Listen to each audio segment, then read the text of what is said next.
Bonjour, bienvenue sur ma chaîne. Aujourd'hui, j'aimerais bien vous parler pourquoi pour moi c'est le meilleur moment lors du confinement de prendre soin de toi. Tu vas me dire oui, Alicia, on n'a pas choisi d'être au confinement, on n'a pas choisi ça, c'est vraiment la merde. Surtout, il y a beaucoup d'informations anxiogènes et tout ça. Et moi, je vais te dire, ok, c'est vrai qu'on n'a pas choisi ce moment-là, c'est vraiment difficile cette situation-là, mais pourquoi pas essayer de le prendre du bon côté et surtout à faire votre développement personnel. Alicia, c'est bien joli, mais qu'est-ce que est le développement personnel? Alors, si toi tu es comme moi, n'hésite pas à donner ta définition sur le développement personnel. Pour moi, le développement personnel, c'est vraiment d'apprendre à se connaître, à apprendre son moi, son vrai soi, apprendre sa vérité, soit ta propre vérité. C'est pour ça que ma chaîne s'appelle Be You, Be Your Own Truth, soit toi, c'est ta propre vérité. Vraiment pour apprendre c'est quoi ta vérité, c'est quoi ta propre vérité, soit ton vrai toi en fait. Et en fait pour moi, c'est que la société actuelle fait tout exprès pour qu'on oublie notre mal-être, il nous donne vraiment des choses, c'est-à-dire un job, un travail, pour avoir de l'argent, pour avoir une maison. On s'oublie pour des choses matérielles et le but du développement personnel, c'est vraiment de se retrouver soi et vraiment essayer de comprendre si tout ceci est en accord avec nous-mêmes en fait. Et pourquoi là, le confinement, c'est le meilleur moment pour apprendre à se connaître, c'est parce que là, on n'a plus tout le stress de la société qui nous impose cette société-là. Même si c'est pas dans les meilleures conditions qu'on les a, mais on n'a plus ce stress-là. On n'a plus le stress d'aller au travail. On n'a plus le stress d'emmener nos enfants à l'école. On n'a plus ce stress-là. Au contraire, on nous remet en fait à ce qui est comme on était avant, c'est-à-dire que une cellule familiale où les parents s'occupent de leurs enfants, si on a une famille ou si on est seul, à vraiment se retrouver avec nous-mêmes. Et donc en fait, là, c'est le meilleur moment pour se retrouver, pour travailler son développement personnel, pour vraiment essayer de comprendre pourquoi, si ça ne va pas dans votre vie, qu'est-ce qui ne va pas et quelles sont les solutions que vous pouvez apporter pour que tout doucement vous soyez en accord avec vous-même en fait. Donc je tiens un peu à me présenter si vous êtes nouveau sur cette chaîne. Je m'appelle Alicia, donc ma chaîne s'appelle Be You, Be Your Own Truth, soit toi, soit ta propre vérité. Ma chaîne est destinée aux personnes qui cherchent à perdre du poids, non pas parce qu'elles ne s'aiment pas, mais au contraire parce qu'elles s'aiment, parce qu'elles veulent donner le meilleur à leur corps. Là, aujourd'hui, j'aimerais bien parler un peu du confinement et de le prendre du bon côté. Parce que en fait je vois plein de monde qui sont là à râler parce qu'on reste à la maison, qu'on s'ennuie, mais en fait c'est quand même, je trouve que c'est quand même un luxe qu'on a de s'ennuyer. Ça peut paraître bizarre parce qu'on est dans une vie active et là en fait on peut vraiment essayer de voir cette période de confinement comme une période où on est face à nous-mêmes et on doit vraiment nous regarder en face. Là on n'a plus le choix, on n'a plus d'excuses à se dire ah merde je dois dormir tôt pour aller au travail, je dois faire ça, je suis stressée, mon patron m'énerve ou autre chose, je dois vite chercher les enfants à l'école. Là, il n'y a plus le choix en fait. Là, on doit faire face à nous-mêmes, même si on a les enfants. Le soir, quand on les met à coucher, on doit faire face à nous-mêmes parce qu'on sait très bien que le matin, on ne doit pas aller au travail, on est plus stressé par la vie quotidienne. Et donc, en fait, c'est le meilleur moyen, je trouve, pour vraiment se concentrer sur soi. Alors, comment faire? La première chose à faire, je vous dirais, ou je te dirais, c'est vraiment savoir si ta vie, si telle qu'elle est, elle te convient.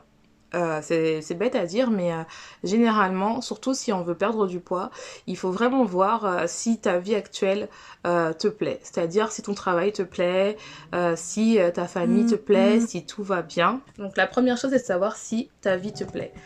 Te poser des questions si est-ce que ma vie me plaît, est-ce que mon travail me plaît, est-ce que j'aime ce que je fais, est-ce que je suis heureux. C'est peut-être des questions toutes bêtes, mais c'est simple. Parce que en fait ça va vraiment t'amener, surtout si tu es dans une optique de perdre du poids, de ne plus trouver d'excuses à vraiment te concentrer sur toi. C'est peut-être bête, mais généralement on aime bien se trouver des excuses, surtout quand on veut perdre du poids, de se dire voilà merde je n'ai pas le temps parce que c'est pas le moment, mon patron fait ci, mon patron fait ça. La deuxième chose qu'on peut vraiment pour apprendre à se connaître, c'est vraiment arrêter la nourriture industrielle. Alors là, on a vraiment de la chance, entre guillemets, je sais pas si c'est une chance ou une malchance pour certains, moi je dirais que c'est de la chance, c'est parce que tous les fast-food sont fermés, ok il y a un peu de drive, mais pourquoi pas, c'est la meilleure manière de voir si on peut pas apprendre des nouvelles recettes de cuisine, mais de manière healthy, utiliser des aliments avec des meilleurs nutriments qu'un burger, du McDo ou du KFC, à retourner à la base, c'est-à-dire à manger des protéines bonnes, des légumes et des féculents avec des bons nutriments, et vous allez voir que vous allez moins grignoter. C'est vrai qu'on a tendance à rester à la maison et on a tendance à manger, mais je vous assure que si vous mangez des bons nutriments et à apprendre à cuisiner, vous allez voir que vous allez vraiment avoir une autre manière de consommer. La troisième chose, c'est vraiment d'écrire sur ce qu'on ressent jour après jour. Essayez vraiment de d'écrire ce que vous ressentez. Si vous regardez par exemple les informations, regardez qu'est-ce que vous ressentez après, si vous êtes stressé ou pas, si vous le vivez bien ou pas, votre confinement. Vraiment écrivez tout ce que vous avez, tout ce que vous ressentez. Surtout si vous avez tendance à compenser, à manger vos émotions, vraiment écrire c'est bien. La troisième chose est de s'occuper. On peut s'occuper par exemple des choses qui nous fait du bien, c'est-à-dire que de manière à ne pas s'ennuyer. Par exemple, si vous avez envie d'écrire un livre, n'hésitez pas à le faire. Si vous avez envie de peindre, n'hésitez pas à le faire. Vraiment quelque chose qui vous fait du bien, qui vous permette, mais vraiment essayer de vous éloigner de la nourriture, mais d'aller plus dans votre moi profond, d'essayer de vraiment à vous connaître. Parce que je trouve que dans le monde actuel, on prend pas assez le temps pour nous. Là, c'est vraiment l'occasion. On a tout le temps pour l'instant, comme la quarantaine, on sait pas quand ça va se terminer. On a tout le temps vraiment de se concentrer sur nous. La quatrième chose, c'est vraiment rapprochez-vous de vos proches. Oui, par exemple, c'est vrai que on est isolé, mais ça nous empêche pas, par exemple, si par exemple vous pouvez faire une soirée Netflix, oui, vous serez pas dans la même pièce, mais qu'est-ce que vous pouvez faire? Vous appelez vos amis par FaceTime ou par Skype avec plusieurs en vidéoconférence, et vous regardez le même film et vous commentez, et ça permet de passer un bon moment malgré le fait que vous ne soyez pas dans la même place. Ça permet vraiment de vous rapprocher de votre famille et d'avoir le côté un peu moins anxiogène de la situation actuelle. Cinquième chose que vous pouvez faire pour prendre soin de vous, c'est faites des bains. Si vous avez l'opportunité bien sûr d'avoir une baignoire, faites des bains. Ça sert à quoi? Ça sert vraiment à se détendre et aussi à se réapproprier notre corps en fait. Vraiment de voir ou voilà, vraiment se réapproprier son corps, à prendre soin de soi, à se détendre, et surtout l'eau ça aide vraiment notre corps à se relaxer et à vraiment avoir un moment de détente avec nous-mêmes. La septième chose, c'est faites de la méditation. C'est vrai, vous allez dire oui Alicia, tu dis pratiquement toutes les vidéos tu parles de la méditation, la méditation, la méditation. Oui, je dis la méditation parce que c'est vraiment bien. Et vous n'êtes pas obligé de faire une méditation d'1 heure ou toute la nuit, mais faites ça parce que ça va vraiment vous calmer. Surtout pour les personnes qui mangent leurs émotions, elles n'écoutent pas son corps. Là, il n'y a pas le choix.